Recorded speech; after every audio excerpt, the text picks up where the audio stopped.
In today's video, I'm going to teach you how to add and arrange media layers in InVideo.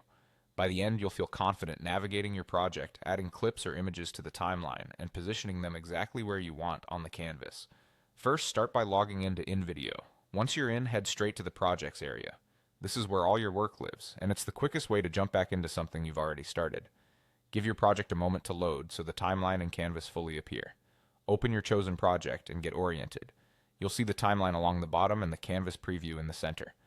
Think of the timeline as your control panel for what appears when, and the canvas as the visual stage where you'll arrange and fine-tune how things look. Now add your media to the timeline. You can bring in a video, an image, or other elements from your media library. Drag the item onto the timeline to place it. If a prompt appears asking how you want to add it, choose Add as a layer.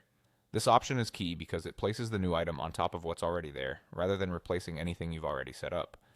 As you continue adding elements, remember that each new piece typically creates a new layer above the previous one, forming a stack.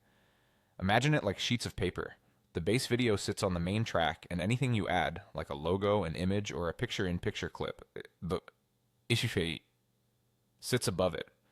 Whatever is higher in the stack will appear on top of what's below, which is perfect for overlays and callouts. With your media in place, move to the canvas to adjust how everything looks. Click an element on the canvas to select it, then click and drag the corners to resize it. Drag from the center to reposition it anywhere you like. If you're creating a picture-in-picture effect, place the smaller video or image near a corner or anywhere it doesn't block the main subject.